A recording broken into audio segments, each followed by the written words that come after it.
Ada mimpi ilahi Muhammad Qasim. Tolong dipelajari. Mimpi petunjuk dari Allah sebanyak 500 kali.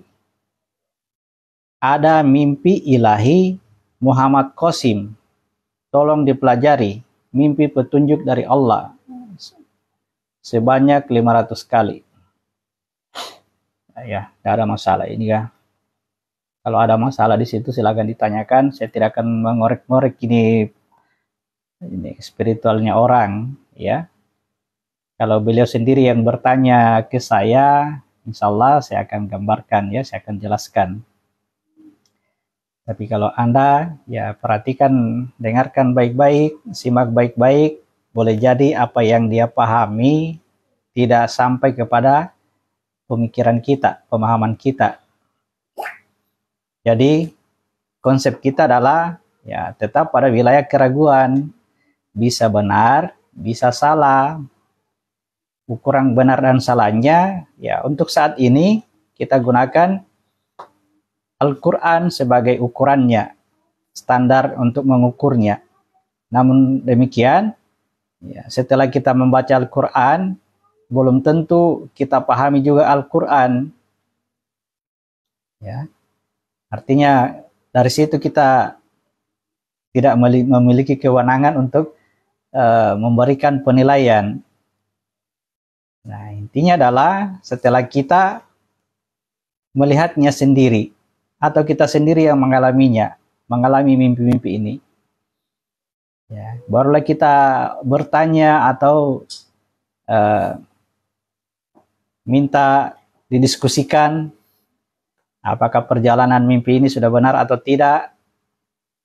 Tapi kalau orang lain, ya dengan catatannya seperti itu, ya bagi saya tidak terlalu hebat-hebat juga bilang dia mimpi ilahi. Insya Allah tidak akan inilah. Jadi ya penilaian saya bagaimana, ya bisa benar, bisa tidak. Harapan saya yang bersangkutan itu yang bertanya atau minta berdiskusi. Semoga Allah SWT melindungi kita semua, amin. Jadi konsepnya begini. May yahdihillahu fala mudillalah wa may yudlil fala hadiyalah. Barang siapa yang diberi petunjuk oleh Allah, maka tidak ada seorang pun yang mampu menyesatkannya. Jadi penyampaian apapun bagi seseorang yang telah mendapat petunjuk dari Allah itu tidak akan mempengaruhinya, ya, tidak akan berpengaruh karena dia sudah mendapat petunjuk, sudah berada di jalan yang benar, dia sudah melihatnya sendiri, merasakannya sendiri, mengalaminya sendiri, sehingga tidak ada seorang pun yang bisa mengubah pola pikirnya. Karena apa? Karena dia lihat sendiri, karena dia mengalaminya sendiri. Jadi dari perkataan pertama ini bahwa barang siapa yang mendapatkan petunjuk tidak ada seorang pun yang menyesatkannya, itu menunjukkan bahwa tidak ada seorang pun manusia di muka bumi ini yang bisa menyesatkan orang lain. Ya. Tidak ada seorang pun manusia yang bisa menyesatkan orang lain. Ya. Kenapa? Karena orang yang disesatkan itu adalah orang yang berawal dari mendapatkan petunjuk, lalu kemudian dibelokkan, akhirnya dia tersesat. Nah, itu namanya disesatkan. Tetapi kalau awalnya memang berada pada ketidaktahuan, kezaliman, kegelapan, belum tahu jalan, ya, benar-benar berada dalam kesesatan, itu bukan disesatkan, ya, bukan orang lain yang menyesatkan dia, tapi memang sunatullah awal bahwa dia berada pada wilayah kesesatan sampai dia mendapatkan petunjuk. Nah, ketika dia mendapatkan petunjuk, maka tidak ada seorang pun yang mampu menyesatkannya. Kalau selama ini dia tersesat, berarti memang keadaan awalnya masih dalam keadaan tersesat. Jadi bukan disesatkan, tapi keadaan awalnya tersesat memang dari awal. Ya. Nah, lalu kemudian kalimat yang kedua, barang siapa yang disesatkan oleh Allah, maka tidak ada seorang pun yang mampu memberinya petunjuk. Artinya bahwa ketika seseorang itu berada dalam kesesatan, lalu kemudian dia mendapatkan petunjuk, itu bukan karena orang lain. Bisa dipahami ya? Barang siapa yang disesatkan oleh Allah, maka tidak ada seorang pun yang mampu memberikan petunjuk padanya. Kenapa? Hanya Allah yang bisa memberikan petunjuk padanya. Jadi kalau dari kesesatan lalu kemudian mendapat petunjuk, berarti bukan karena orang lain. Gitu ya. Memang karena dia mendapatkan petunjuk langsung dari Allah.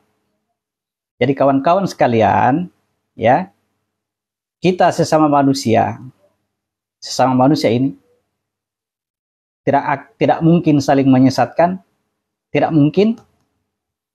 Kemudian, ya, tidak mungkin juga saling memberi petunjuk.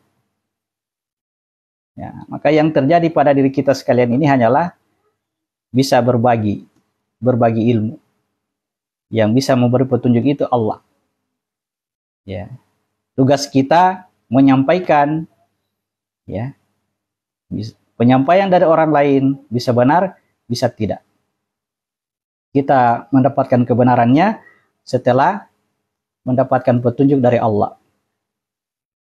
Gitu ya. Jadi kepada orang-orang meskipun spiritualnya, kedengarannya atau kelihatannya sangat luar biasa menurut ukuran kita yang awam, karena bukan kita yang mengalaminya. Pun kalau dia mengatakan bahwa pencapaian spiritualku,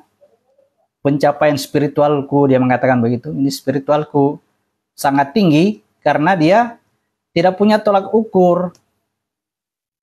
Ya, tidak punya pembanding. Ya, berhenti pada satu tempat dan tidak ada lagi tempat yang dilihatnya selain itu, maka dia katakan inilah tempat yang sangat luas. Padahal mungkin berhentinya pada satu tempat saja, dia belum mendapatkan lagi tempat yang lebih luas daripada itu. Itulah keadaan kita kawan-kawan. Kalau kita berspiritual lalu kemudian tidak ada pegangan kita, tidak ada petunjuk kita, ya, berhenti pada satu keadaan spiritual, keadaan kerohanian, kita tidak punya pembanding, ya, disitulah kita kadang-kadang menganggap bahwa kita sudah berhasil, padahal tidak ada pembandingnya. Olehnya itu perlu tuntunan, perlu rambu-rambu, ya. Jadi pegangan kita harus Al-Quran. Jadi kalau Al-Quran, biarkanlah ruh itu yang membimbing ruh kita. Ya. Jadi masuk kepada wilayah kerohanian, dibimbing sendiri oleh sang ruh. Gitu ya. Di mana didapatkan sang ruh? Ya, mulailah dekati Al-Quran, karena Al-Quran itu hijab-hijabnya ruh. Dari ayat-ayat, dari tanda-tanda, masuk kepada mutasyabihat, keserupaan, kemiripan, lalu kemudian masuk kepada al-haq, kebenarannya. Oke, gitu ya, satu-satu.